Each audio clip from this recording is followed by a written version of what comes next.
Your Steve Jones Show podcast is loading now. The Steve Jones Show podcast is sponsored by Purdy Insurance. Visit Purdy Insurance on Market Street in Sunbury or visit online at purdyinsurance.com.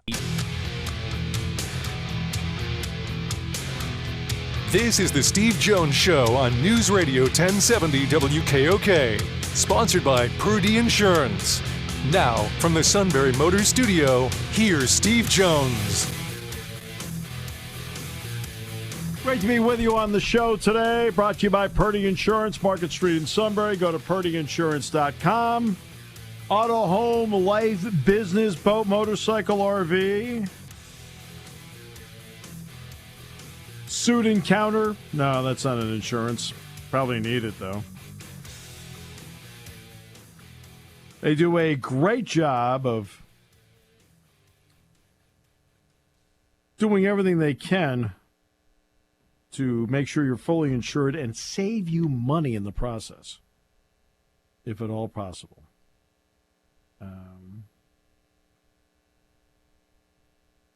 All at Purdy Insurance, Market Street in Sunbury. Go to purdyinsurance.com. And we're in the Sunbury Motors Studio. Sunbury Motors, 4th Street in Sunbury. Sunbury Motors Kia, routes 11 and 15, Hummels Wharf, and online at sunburymotors.com. Todd, good day to you. Good afternoon to you, sir. Doing well. John Griffin on the show today. We'll talk with him about everything that's going on with Bucknell basketball and get you ready for the coming week. So we have a lot going on there. And, it's Super Bowl week. We will close the week out with the King, and we will go through prop bets. Yes. Nothing like the props. We do that every year because they're always just for the fun of it. I mean, none of us put any money on it. Well, obviously, Suit the Greek in the corner office. I mean, he bets on Little League games. All right, so he scares me. Does he worry you? Yeah, you're around him more than I am, so. Depends on the day. Let's face it, anybody that works there, it's every day. All right, so, but it depends on the day. Like Saturday and Sunday, not there. I feel better. All right. So that is what we have coming up this week. And we'll have fun with that. We always have fun with the props on Friday before the Super Bowl. Now, today is the day that Roger Goodell's meeting with the media.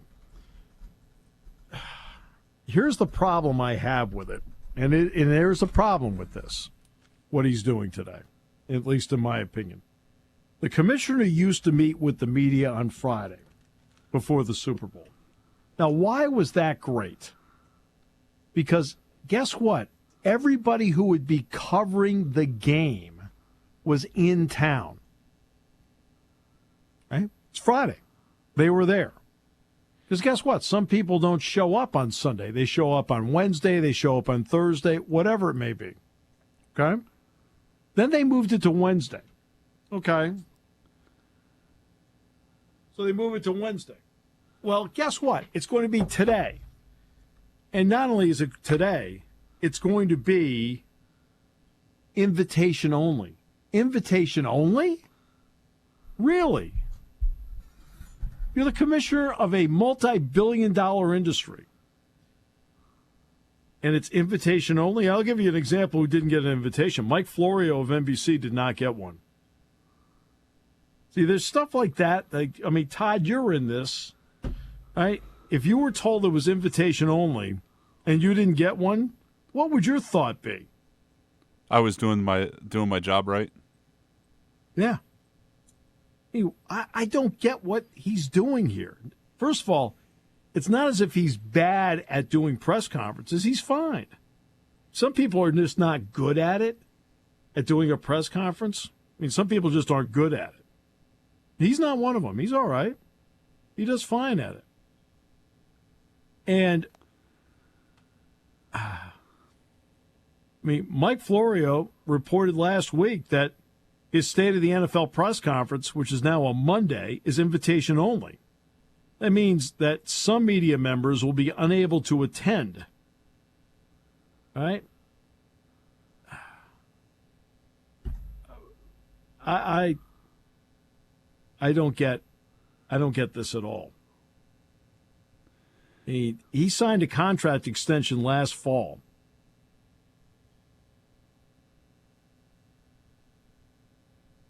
And he reportedly earned $63.9 million for 2019, 2020, and 2021. It's a lot of cash, man. Now, has he earned it? Yeah, he's earned it. You want to know why?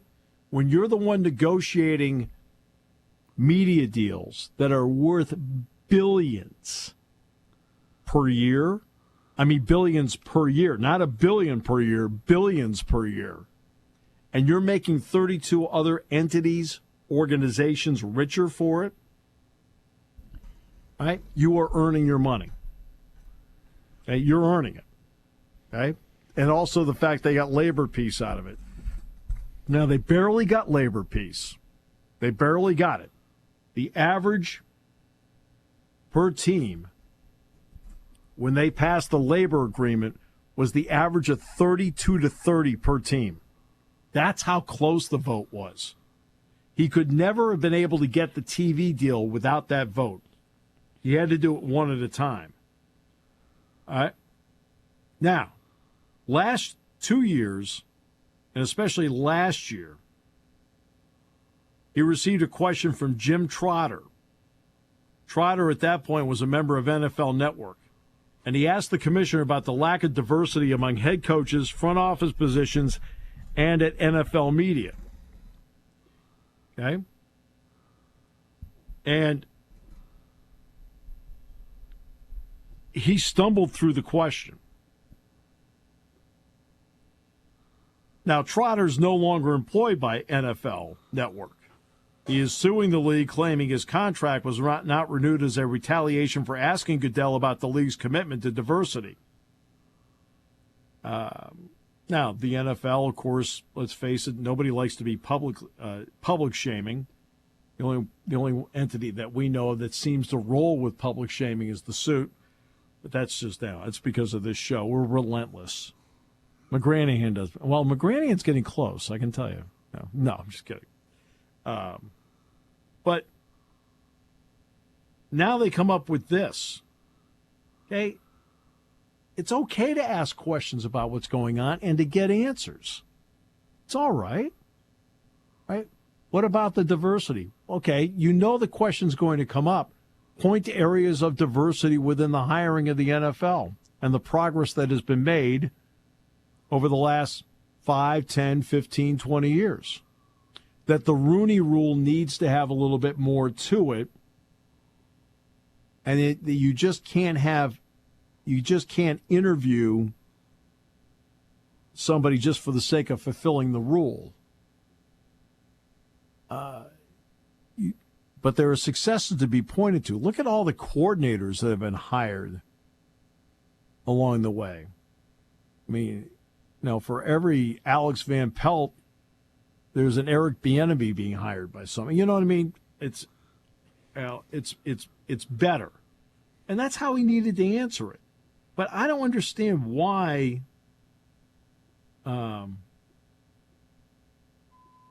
As an entity, as a commissioner who's good, he is good at dealing with the media. He's good at dealing with the media. He's never had a problem dealing with the media, right?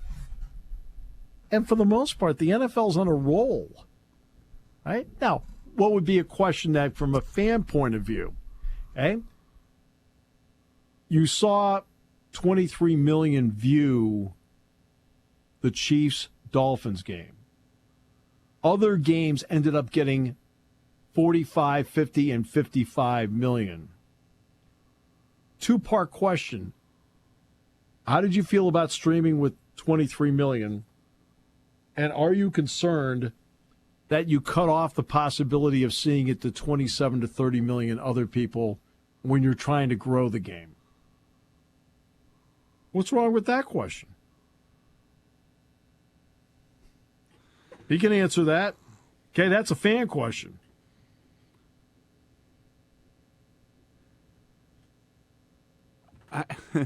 It's to control the message, obviously, but I don't know what message needs to be controlled by the NFL at this point. I mean, it's not as if the NFL has, okay, you've got, all right, the NFL was on a roll a few years ago.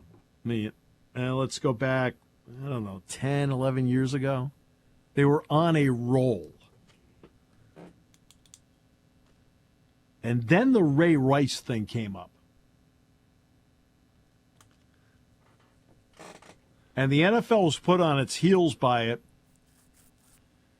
because what did they suspended him for 2 games? I think. Yeah, it wasn't very long. Right?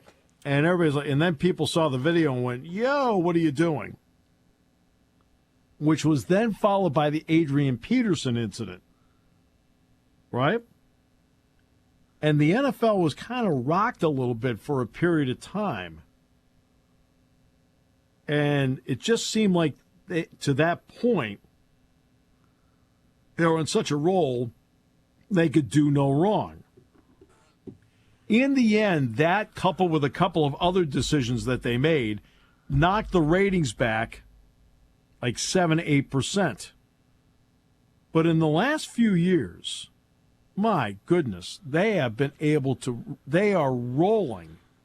I mean, Sunday Night Football gets ratings puts them, of the top 20 programs, all 17 are in the top 20 programs on a regular weekly basis. All of them are. Right? They've done a good job with streaming with Amazon, going from 9.7 million up to 12.1 million this year in streaming. That's a big plus. So they're on an absolute roll. They've got labor peace for 9 more years. They've got TV deals for 9 more years. They're doing not well. They're doing great. Nobody is doing what they're doing right now. Nobody has more impact on live TV than the NFL does. That's why the Peacock thing was a little disconcerting, because that was pushed by the league, not NBC. I mean, the league pushed that. And they believe that streaming is the future. Okay? You're already streaming. You've got Amazon on Thursdays. This game is going to be on Nickelodeon. I believe it's on Paramount Plus, and it's going to be on CBS. That's how you stream. You use it as a supplement for those who don't have the network.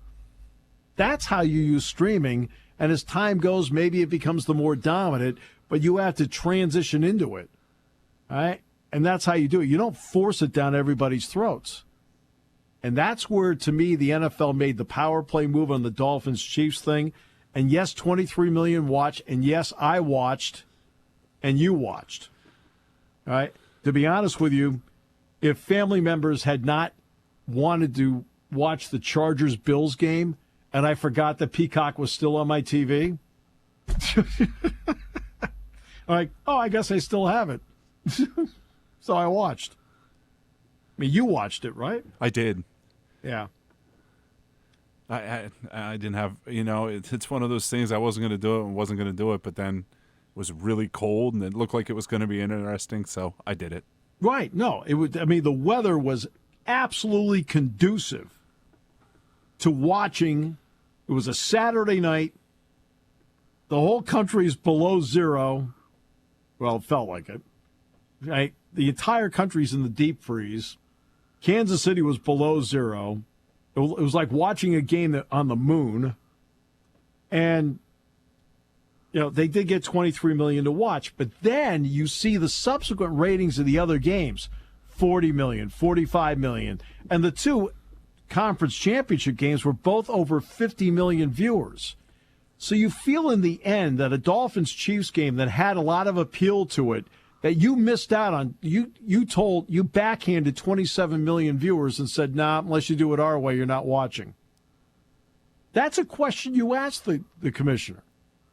What's your message to the 27 million viewers that actually said no to watching the game on Peacock that you could have had watching your product at this particular time? What's your message to them? What's wrong with that question? Right? That's a fan question. I also feel like if that's the hardest question you're going to get in a press conference, that's probably a fairly easy press conference too. Yeah, but it's something that it affects the fan. Yeah. Okay? I mean, in other words, okay, if I'm going to be a conduit between the fan and the game, which is what, in my opinion, reporters should be, then it's okay to ask a fan-related question that speaks for them. What are you saying to the 27 million potential viewers that could have watched that game that looked around and said, I'm not doing this? What's your message to them? You're going to force, or is it to force them to do it? Right? Because these contracts, I mean, and the follow-up is you're going to do it every year.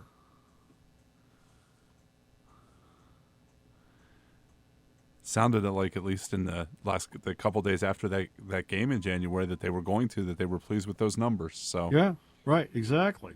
Right, and you're still cutting off half your viewership. You're cutting off half your viewership doing it. Okay, in a business model, that's not the business model I want. You could have had the game on NBC and have the supplement be Peacock. Okay, supplementing with streaming is brilliant. Right? And that, to me, that's where you get the maximum number of eyeballs on your product instead of forcing the eyeballs to a product. All right, we'll take a break. Come back with more in a moment as we continue on News Radio 1070 WKOK.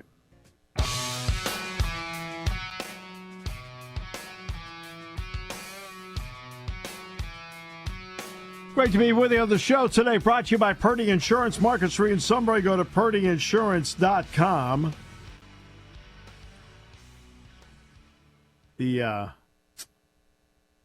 I believe Shikellamy picked up a big basketball win over the weekend, right? I think they did, right? Yeah. Well, they did win this weekend. They beat Jersey Shore. Yeah.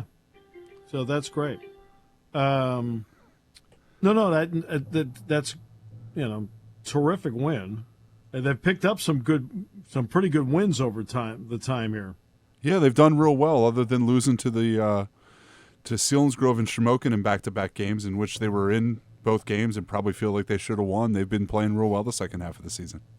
By the way, speaking of losing back-to-back games, Kentucky basketball, in its history, has lost back-to-back home games only 8 times. Can you believe that? 8 times. Yet it's happened, of those 8, 3 of the last 4 years, including this year. Their defense was awful on Saturday night for the little bit the amount I watched of it. I mean, Todd, that's been their problem. Offensively, they have some beautiful offensive players on that team, especially Dillingham. They can score. The problem is, and you look at John's really good teams, I don't care whether it was UMass or Kentucky, his really good teams were excellent defensively.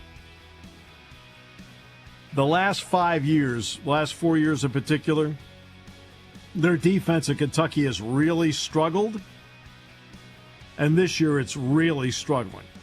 And that's a big problem for them. That's why they gave up 103 the other night to Tennessee at home. Not good. And that's been a crusher for them. I've watched them twice this year, and neither game have not impressed with them defensively. Offensively, right. Yes. Right. Give college basketball credit. Great matchups all weekend.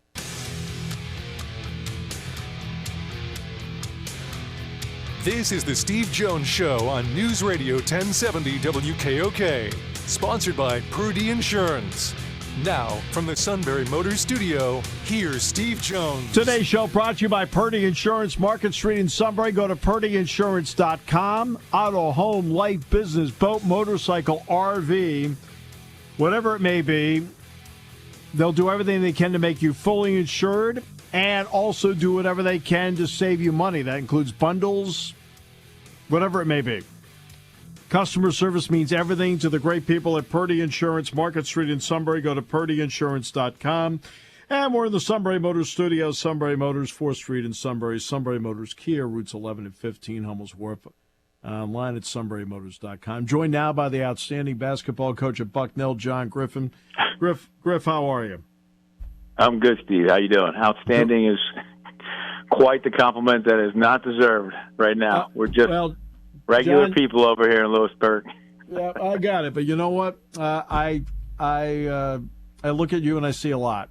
So that's just me. I appreciate it. I appreciate it. You get a split last week, and it's one of those tough splits because you lose the one with the loss was in overtime.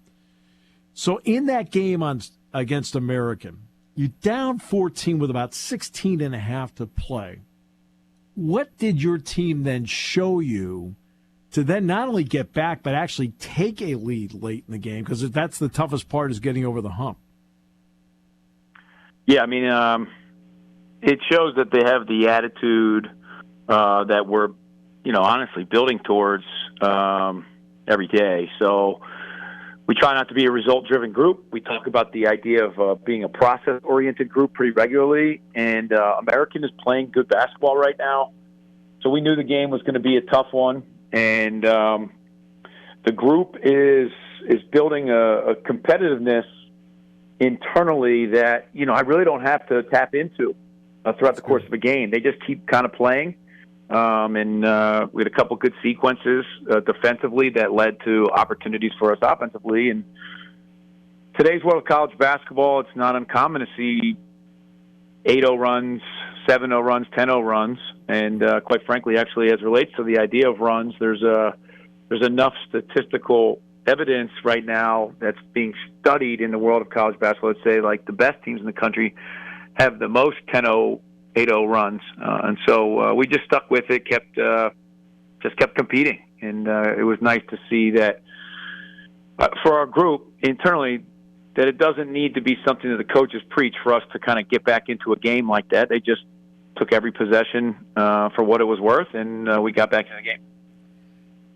Always an issue in any game, and we talk about this in our broadcast all the time, the ability to win the two lines.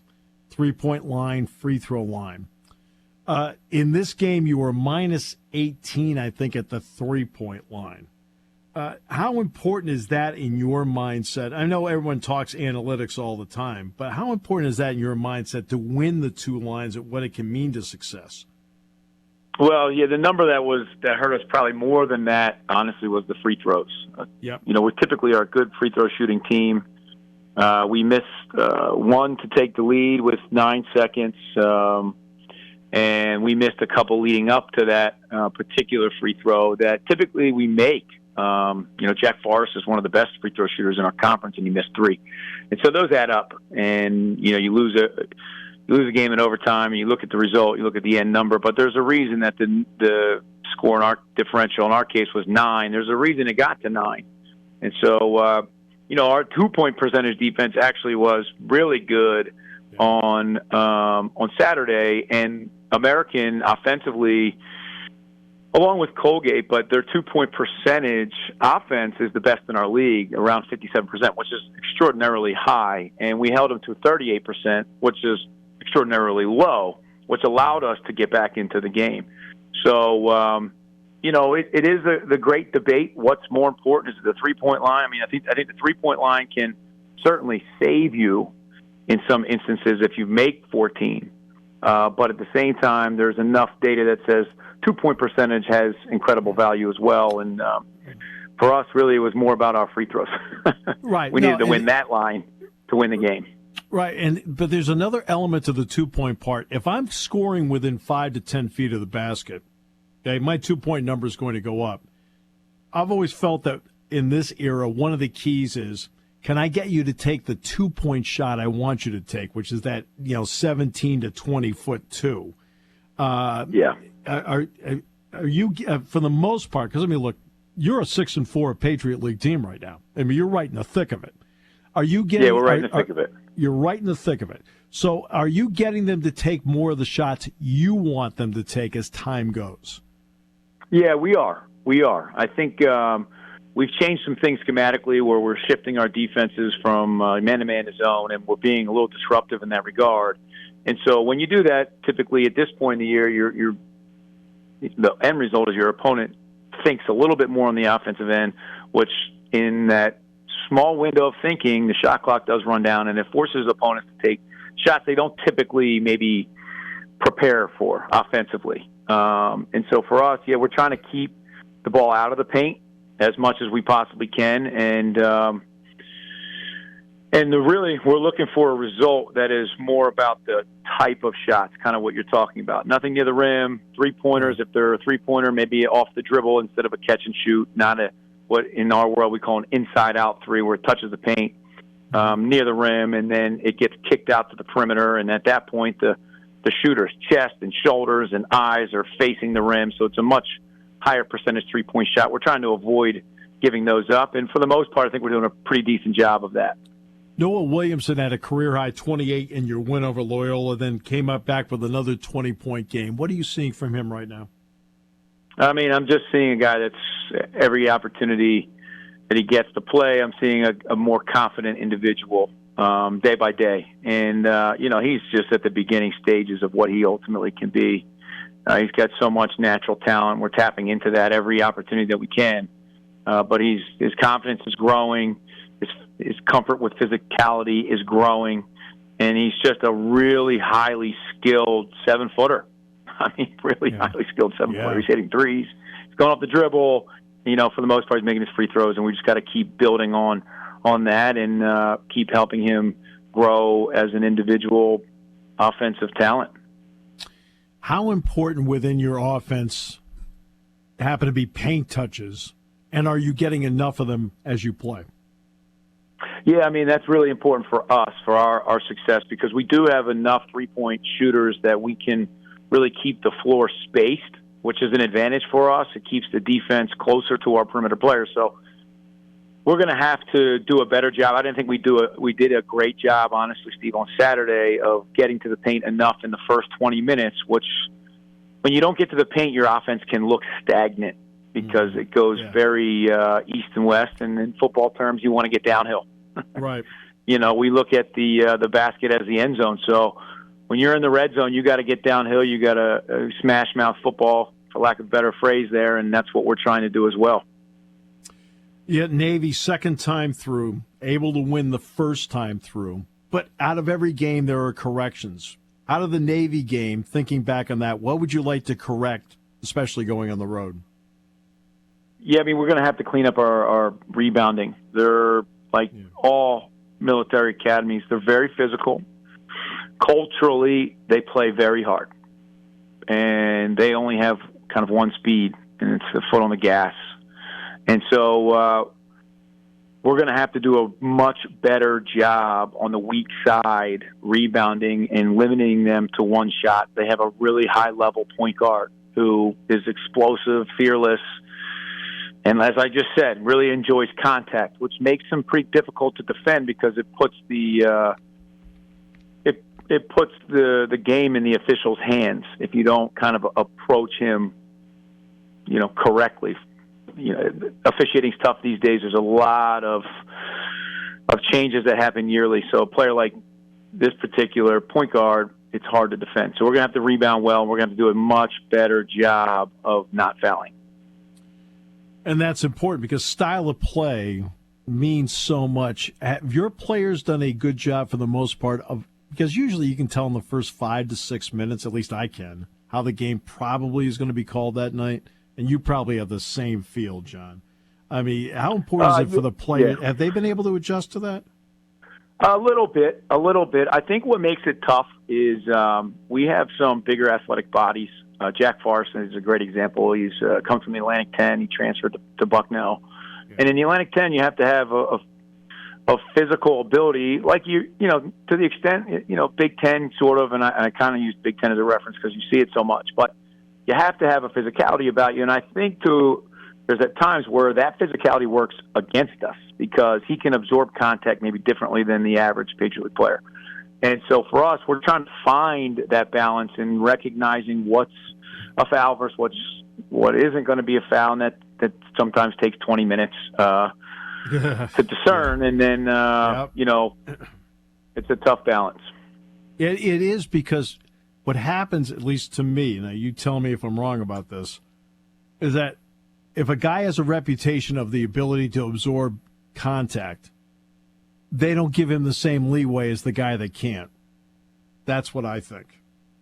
Well, yeah, I mean, I think there's body types that absorb physicality differently. So Yes. you constantly see it in the NBA levels where a LeBron James is going to absorb contact differently than Steph Curry. Now, that doesn't mean it's not a foul. Right, exactly. A foul is a foul. So I think sometimes absorbing the contact without any maybe disadvantage ultimately gives a disadvantage to the more physical player. All right, so this will be a tougher question maybe to answer, but it's about officiating. You've moved that chair over where you're now in the head coaching spot. How have you felt like you have dealt with officials since you're the one that actually has to do it now as opposed to the other chair? That's a tough one. I mean, that's a tough question. I know it is. The reason I say it's tough, I'm a Philly guy, so I, like all Philadelphians, wear our hearts on our sleeve. We're an emotional bunch. So I think that trying to be fair, if there's anything that I can say is I recognize that being an official is a tough job right now due to, social media and constant evaluations publicly. What's the correct call? You watch an NFL football game right now, they're going to Gene pretty regularly. Yeah. And I think that's what makes it so tough. Yeah.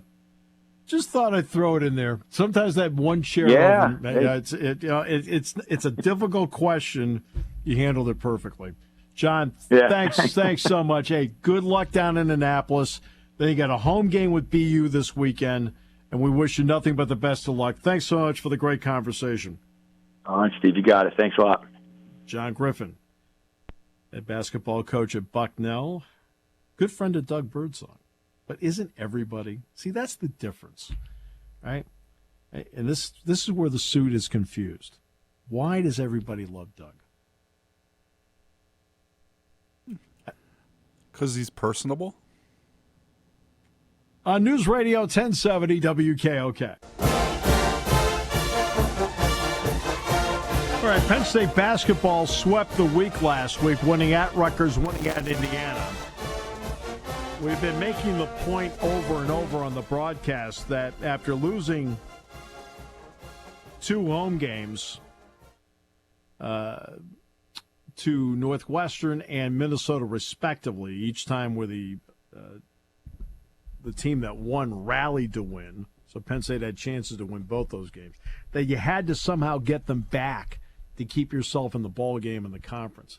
Well, they got them back last week. Now, of course, they've got Iowa back at home, which means that puts them back into a, hey, you got to win and make it 3 in a row when they play Thursday. And Iowa's coming off a loss in Indiana, 74-68, but beat Ohio State at home by 2 on Friday night. They can score. I mean, they are averaging 84 points a game. They can score. They have a lot of guys that can score. Defensively, it's been a struggle for Iowa at times. But they can put points up on the board. And that's what they do, above all. And that will be Thursday night at 7 o'clock. But Penn State was able to win. Ace Baldwin played all 40 at Rutgers. He played all 40 at Indiana. There are a lot of questions right now as to what do you do with Kanye Clary, because they've won 2 games without him. First of all, he's a player that you need to have, especially in a league where there's a handful of exceptional athletes in the league. Like Carr, for example, inside's a great athletic finisher from Michigan State. Shannon, I know he's got off-the-court problems. I'm not going to get into that. But he's an exceptional athlete, playing the guard forward spot. Storr at Wisconsin is an exceptional athlete. Jones at Purdue is a different kind of athlete and player for Purdue. And then there's Kanye. There's really only a handful of guys. That's why people ask me, what's the difference between the Big Ten and other conferences? And I said, well, there are 2 differences between and that hurts the Big Ten in the NCAA tournament. Number one, the Big Ten has a lot of good athletes, but not great athletes. A lot of really good athletes, but very few great athletes. And number two is how it's officiated, which they finally get into a conference into the NCAA tournament, and all of a sudden it's like, well, it wasn't a foul in my league. Well, guess what? It's a foul. And those are the issues. So Kanye is one of those exceptional athletes, the speed, the quickness that he brings to the table. And there is a difference between speed and quickness. He brings both to the table. But at the same time, you've won 2 games without him. Well, you'd still need him to play. And somebody asked me about it the other day, and in fact, yesterday I was asked about it. And I said, look, this is what I would do. I would show him the Minnesota game. Right? In the first half, Kanye Clary played beautiful team basketball. 5 assists, dishing the ball off. Penn State built the lead. Right? Not so much of the team concept in the second half of the game. I said, look, see the first half here? You'll get your points. You'll score. But look how you played. Look how you made everybody around you better. In the second half, did you make people around you better? All right? And that's what I would show him. Look, this is how we've been playing. Connected, ball not sticking. The ball did not stick for Penn State the last 2 games. Didn't stick. Move, move, move. Motion, side to side, attacking the basket, exploiting matchups. Cups on Ace Baldwin. Dick and I are watching the tape, and we're like, I'm talking about, looking at the pregame scout tapes, and we're like, okay, there are a lot of things about Gabe Cups we like, but not in a matchup against Ace Baldwin. He doesn't have the experience yet to handle how Ace plays the game at both ends. And that is something that we talk about. Well, okay, I talk about matchups all the time. A lot of people are talking analytics. To me, games are about matchups. Okay, my guy's better than your guy, or your guy's better than my guy. How do you overcome it? And that's a big part of what makes sports work. I mean, the Super Bowl's coming up. What matchups can you exploit to then swing the game one way or the other? And it's about matchups. And in the Penn State game, look, Hicks hit 3-point shots, huge plus. Jameel Brown hit 3-point shots, huge shots. So now let's get to numbers for a moment. Dick Girardi and I both feel strongly that 8 out of every 10 games, and that's a conservative number, but 8 out of 10, if you win both lines statistically, free throw line and the 3-point line, 8 out of 10, you're usually the winning team. Well, Penn State won the 2 lines by 16 points on Saturday, in part because they won the 3-point line 36-15, plus 21. They were -5 at the free throw line. But they were plus 16. What was the final score in the game? Oh, plus 14. Amazing how that works out.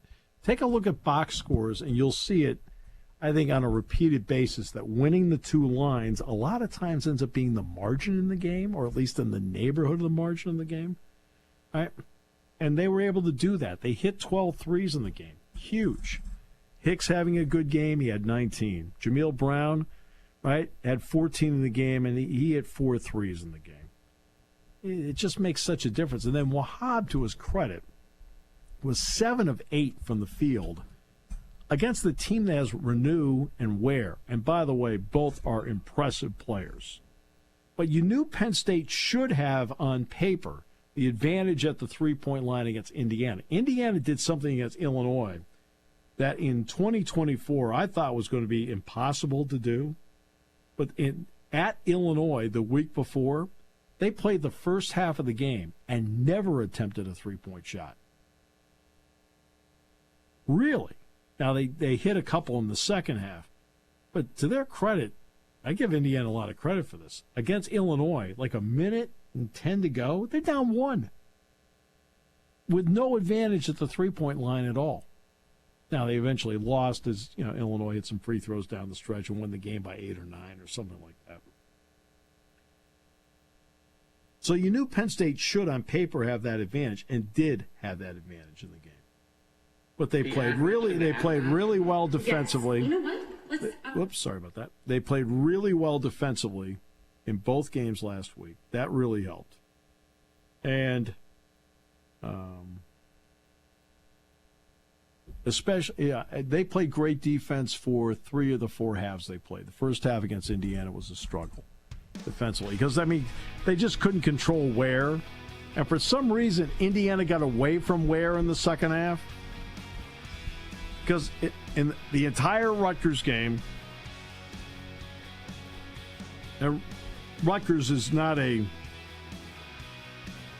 great offensive team. But Penn State still stopped them. On their home floor, they only shot 34%.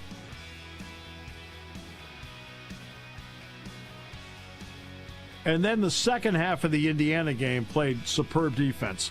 Penn State was behind by 11, 34-23 with 5:15 to go in the first half. They outscored Indiana in Assembly Hall 62-37 over the final 25 minutes and 15 seconds.